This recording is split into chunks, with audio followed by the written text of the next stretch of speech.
lately, and it's just not for the normal knocking on doors and the jokes.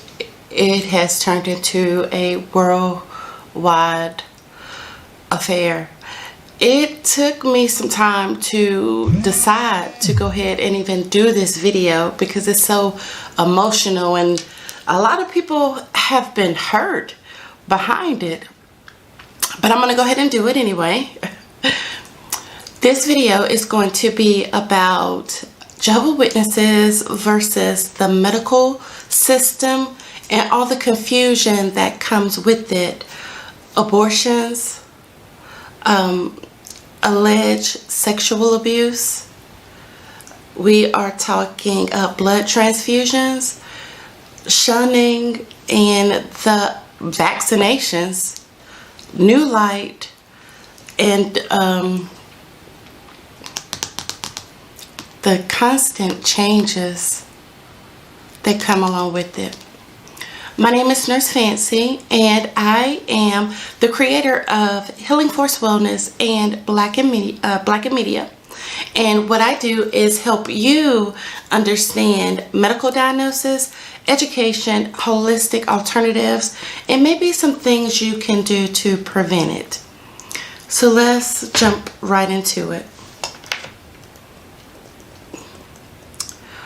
I guess we could begin with a little story time. I was brought up as a Jehovah's Witness. I was born into the religion. My parents are Jehovah's Witnesses. They are still current. My uncle just recently died there after spending 60 years at Bethel. My aunts and uncles. The only person that really wasn't a Jehovah's Witnesses are my grandmothers. My grandmother went to church, and that was always my excuse not to get baptized, because I knew that they would say that anybody that wasn't in the organization would not be making it to paradise, or would not make it past the resurrection. And I would just get by with saying, I'm just going to wait on grandma. And I knew that would work, because who doesn't love their mother? My parents, you know? So I slid by, and I knew that I never wanted to get disfellowshipped, or I never wanted to join, because I knew that I would be disfellowshipped. It's not because of doing anything just crazy or wild. It's because you don't have a way to actually have a life outside of the organization. Good thing is I never got married to any of the brothers. At that time, they were not interested in me. Thank goodness. I just was kind of, I was disassociated with, but not really. Far as the birthdays and everything that they do at school, my mother, we would have a party, but like the next day, or we would have a party, but with not all our friends. They wouldn't go all out, but they made sure that me and my brother, we didn't miss anything. So I guess I could say they were a C+ witness. But still, in fact, they still go, and they say that it keeps them on the right track. Now, as far as the things that I have seen in the world, it's different. It is a whole different world out there. But I'm glad that I am not going through all the things that I'm seeing on the news. I couldn't imagine, and my heart really goes out to you. I was not subjected to not being able to go to college. I have a degree. I have a medical degree, and that is the reason for this video.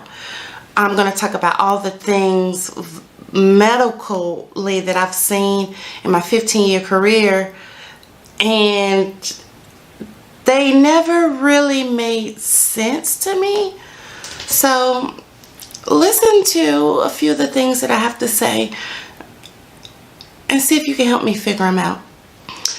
Now, I'm going to say first, this is going to be a trigger warning. So if you don't like cursing, you better click off. Or if you don't like real world experiences, you better click off. We're going to start off with abortions. Most of the time when you hear about anti anti-abortion, those people are very passionate, and that's something very common and something easy to understand because it is for human life. In most dominations, they call it murder.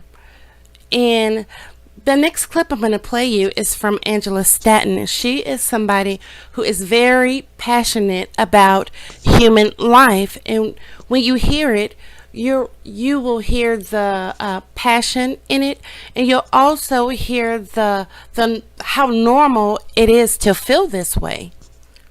Talking about how everything for some reason disproportionately impacts Black women. Again, we got sickle cell anemia that disproportionately impacts Black people. Well, how does this happen?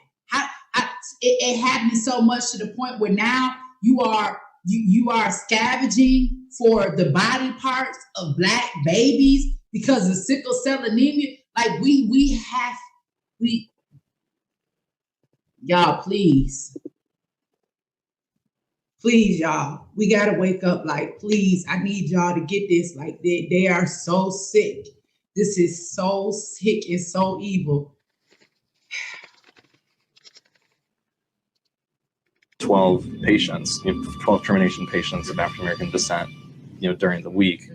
And, that means statistically, at least one of them is likely to be a carrier. So at least one of those fetuses will have, will be appropriate for inclusion. It might just be a matter of, if there's 12, if there's the, collect African American, and you're going to have your control. Collect everything from African American. So y'all put y'all abortion clinics in our neighborhoods. Get Ayanna Pressley and Kamala Harris and Cori Bush and Tiffany Haddish and Mary J. Blige and Meg Thee Stallion. You get all these Black women to tell us about how important it is for us to have abortion, how we need our abortions with all the abortion clinics in our area. Well, we already know that this started with the Negro Project, that this is an admitted racist organization. And you got every Democrat in office being funded by these people, and they sitting up here telling you collect the Black babies. Are you all listening to this? When you hear this, and then you hear the other testimony, and then you hear the other Democrat arguing on the Congress floor that there need to be abortions up until the moment of birth, and you see Joe Biden and his administration go in and want to globally fund abortion for Africa. And right here in the United States, they want to kill our babies and dissect our babies, tell us we're not worthy to have children. And that if we poor, the best thing we can do is abort our children, not even give our children a chance to break the generational curses, not even give them a chance to be great. But they want to give illegal immigrants $450,000, and y'all not mad yet? Y'all not pissed off yet? Y'all don't understand why we are failing because we are not protecting life or protecting our children, the most innocent, the most vulnerable. And it's not like, you just going in there and we saying, okay, we don't want no baby. No, these people are dissecting. Nobody is walking out of the abortion clinic with the baby.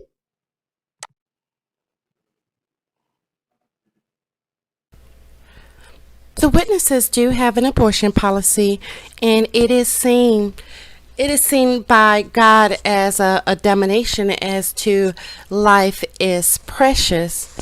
But they also take it a step further in another document, and it says that women who cannot get pregnant are not allowed to have a IUD, a surrogate.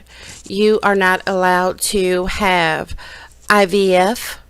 You are not allowed to have artificial insemination. All of those things are condemned. You're also not allowed to stop yourself from getting pregnant. If your husband wants to have children, then that's something that you need to do.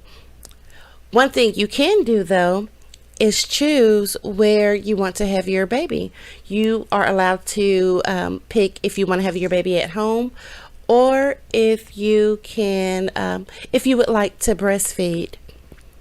It also says that the husband is the head of the household and that you guys should work as a unit, and you should not spare the rod on your children, and your children will do as you say.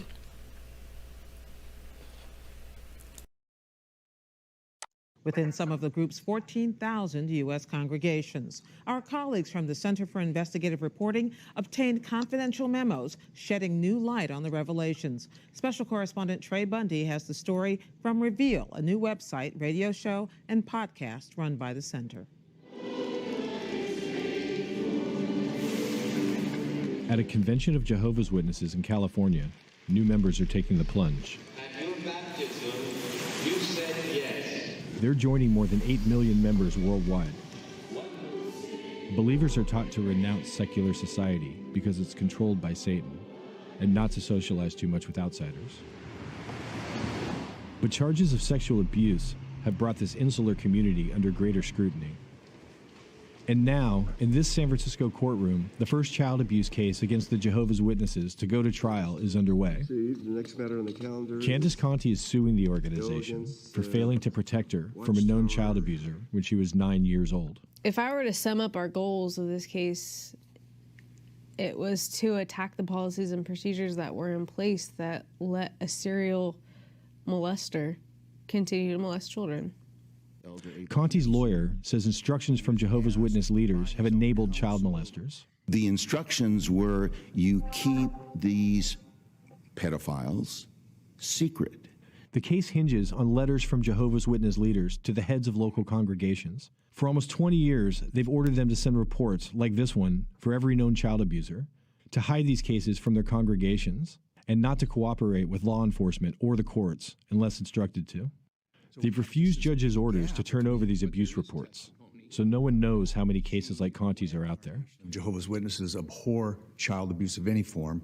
The Jehovah's Witnesses insist that they comply with the law, and their lawyers argue that the First Amendment gives them the right to set child abuse policies as they see fit. Religious beliefs and standards of Jehovah's Witnesses were at play in this case from start to finish. The religious beliefs come from the Watchtower Bible and Tract Society in Brooklyn, which has often used the First Amendment to defend its policies of separation. In 1943, it even won a Supreme Court case, arguing that school children should not be forced to pledge allegiance to the flag. May it please the court, James McCabe on behalf of the North Fremont Watchtower lawyers, who refuse to speak with us, are again claiming a First Amendment defense to keep child abuse in its congregations secret. And the elders are counseled in that letter to give special heed to the counsel, do not reveal the confidential talk of another. Quoting from the Bible book of Proverbs, chapter 25, verse 9. Candace Conti was part of a Jehovah's Witness congregation in Fremont, California. She was often grouped with adults to go knocking on doors, including this man, Jonathan Kendrick. He was very dominating, very domineering, he commanded a presence. She says Kendrick would take advantage of their time door knocking to find ways to be alone with her. Jonathan Kendrick molested me as a child. I really kind of pushed everything down and tried not to think about it as much as I could. What no one in Conti's family knew was that Jonathan Kendrick had admitted to molesting another child a year earlier. Regarding possible sexual abuse. Michael Clark, an elder in the congregation, was asked about it in this deposition. Do you recall becoming aware of a report of sexual abuse of a child by Jonathan Kendrick? Yes. When did you first become aware of such a report? He had called us to his home to discuss or to confess to an incident with his stepdaughter. Clark never called the police. He followed Watchtower protocol. He wrote to New York headquarters asking how to deal with Kendrick's confession. They told him not to investigate the matter further. Instead, they said, provide him with strong scriptural counsel to avoid a repetition of such a serious offense. We don't make that public to the congregation. That's confidential. The elders did not warn other members that one of their own was a child abuser. and that's the policy and the practice of Jehovah's Witnesses that you learned as an elder, correct? Yes. Clark says the elders told Kendrick not to be alone with children, but he was still allowed to join in congregation activities that included minors. A year later, one of those minors was Candace Conti. And I don't think it ever left. I know it never left me. You know, it's always there. And it was just probably one of those days that, you know, I just felt it. Conti kept quiet about the abuse until years later when she discovered on a sex offender registry that he had gone on to molest another young girl. She decided to sue the Watchtower. I think after I had found that out, I had this sense of guilt. You know, what if I did something? What if I hadn't been such a coward? What if I had done something to maybe protect this other child? You know, I knew he was capable of, but I didn't do anything. You know, and then now look what happened. I drove to Oakley, California, where Kendrick had moved when he left Conti's congregation. I met the girl Conti had found. She agreed to talk to us if we didn't show her face. When I was a little girl, like probably about 6 or 7, Jonathan Kendrick had abused me. She blames the Watchtower's secrecy for enabling Kendrick to marry into her family and target her. The family sued the Jehovah's Witnesses. They knew that he had a past, and they kept it from us. When Kendrick moved to the Oakley congregation, no one was told he was a child molester. Not even Roger Bentley, who served as an elder there for 30 years. He reviewed this letter of introduction from Kendrick's old congregation. There's no indication at all that he's guilty of child abuse. So no mention of child abuse, but any mention of children? Well, if you read it, it very specifically says he's a very interesting individual who has taken the lead with some young ones in the congregation and helped them from veering off course. That's not a child abuser. That's a recommendation. That's a very specific recommendation. Oh, relax, he's good with kids. I've spent months trying to interview Watchtower leaders, but they wouldn't talk to me. Instead, they sent a statement saying they comply with reporting laws, they do not shield abusers from law enforcement, and are committed to preventing child abuse. And in one of the dozen lawsuits I've been following, Watchtower supervisor Richard Ashe was asked if the organization has a responsibility to protect children from abuse. But within the congregation, ours is a spiritual protection. When we're talking about physical protection, that's up to the secular authorities to provide. And so he was asked about the Watchtower's Bible-based directives to keep child abuse cases confidential. It states in paragraph 3, there is a time to keep quiet when your words should prove to be few. Do you see that? Yes, sir. You know, Mr. Joe, object to that. It's a violation of the First Amendment, freedom of religion, freedom of association. The courts continue to grapple with the question, should freedom of religion outweigh the responsibility to protect children? In Candace Conti's case, the jury overrode the First Amendment claims and decided the Watchtower and the North Fremont congregation were negligent and did not adequately protect her from abuse. Kendrick maintains he never molested her. Pending appeal, she was awarded more than $15 million in compensation and damages. It's the first time a jury has ordered the Watchtower to pay for its child abuse policies. But for Kendrick's other victim, her case against the Watchtower was thrown out. Even though Kendrick confessed to the abuse in this deposition and served about 8 months in jail, the judge affirmed that the Watchtower's policies were protected by the First Amendment. It was not liable because the abuse occurred at home and not in the course of religious activity. The Watchtower had no obligation to warn the family about Kendrick's past. Kendrick is now free and still an active member of the Oakley congregation. The fact that Jonathan Kendrick is still a member in good standings is absolutely ridiculous. It's scary. I mean, the fact that he still has access to children, and really, my parents didn't have the power to know that Jonathan Kendrick was a child abuser. Let's give the parents the power to be able to protect their children. And that's what these organizations are hiding. Despite the huge verdict against the Watchtower, the organization is sticking to its policies.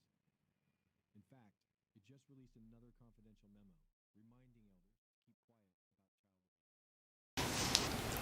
The 2-witness rule Why would it ever be two witnesses? Why would it ever be two witnesses? Why? Who would? I'm not understanding. But my advice would be, if you know anybody who is suffering or has been through the abuse of sexual trauma, of having somebody touch you and it's just completely inappropriate and you are a child,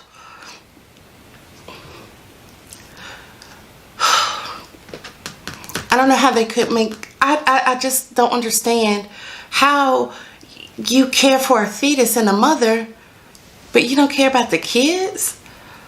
27,000 reports? If this has happened to you, or if it, that day, you need to keep the evidence. Go to the hospital. Go do something. If you go to the hospital, nurses, medical professionals, the police are mandatory reporters. Report it to somebody that day. Don't wait. And I'm sorry if it comes with legal consequences, which, by the way, it seems like Jehovah's Witnesses, or the witnesses, the truth, they pay attention to litigation. Litigation seems to bring the new light. That's what's happening with blood transfusions. That's what's happening with vaccinations, and we will talk about that in just a second. Go to the police, please. I don't understand how it could be such a dark, such a separate, like it's like day and night with abortions and the child abuse. I could not stand for that, and I'm so happy that I didn't experience that, and my heart goes out to those that did. Vaccinations. A long time ago, there were no vaccinations. In fact, there's an article that says that there will be no vaccinations. They never worked, they never did anything, and it's useless, and Armageddon was coming, so what's the point? But now, since COVID has come and everything is life or death, as in the blood, vaccinations are okay. But again, it's litigation and new light.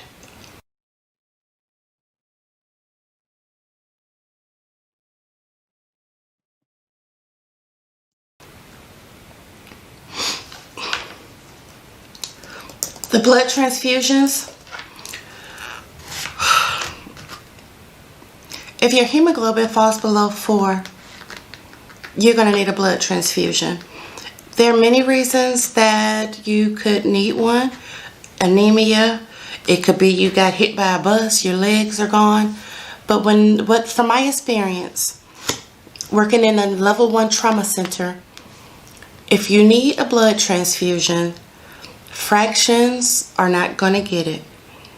When you go to the blood bank to get the blood, they're going to go through it's a tedious process, number one. So the claim that I read about blood being, having HIV, we know that, hepatitis, we know that. And it's a strenuous process to get the blood, number one. But if you ever get in an emergency situation and you need blood, when they have blood ready, type O, that they can give right then. When you go to the blood bank, they have some things right then that are life-saving.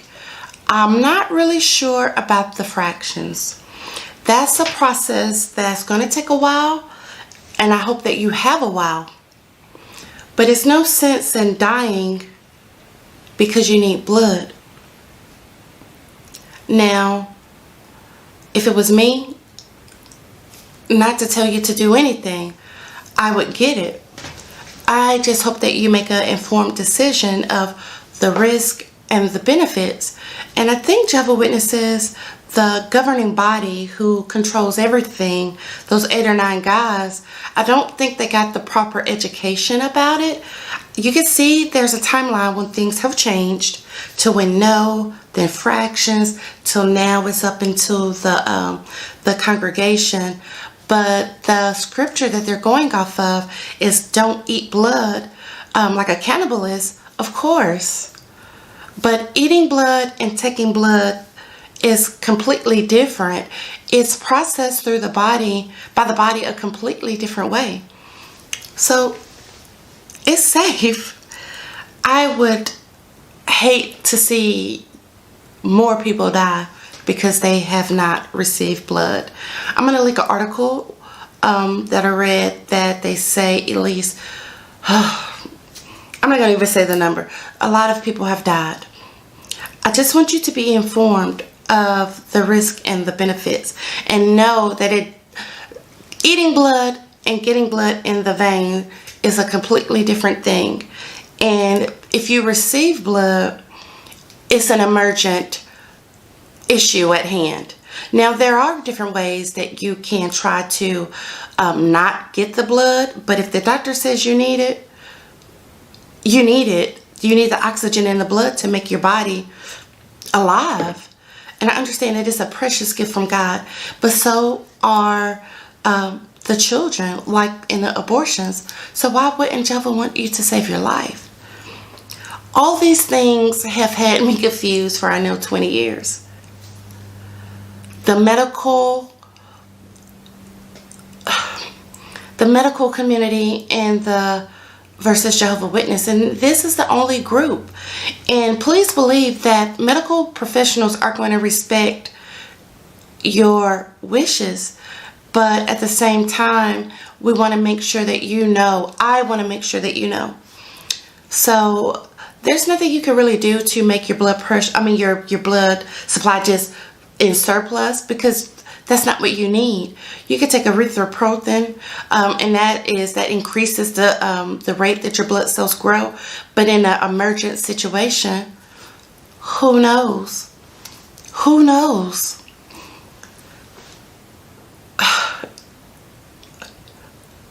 I don't know what to say.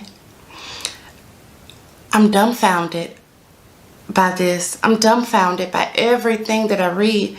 And the people that are leaving, my heart goes out to you. The shunning, people will kill themselves. I have seen people come into the emergency room distraught. They lose their whole family. And how is that love? How? That was the number one reason I didn't join. I still have people calling me now telling me I'm going to miss the boat. I'll miss it. I will gladly miss it. I just don't think that these 8 guys can tell me about my salvation and something so precious. What if they make a mistake? They've made a lot of mistakes. And it's not that Jehovah's Witness people are bad. Most of them are loving, and they're wholesome, and they're sweet.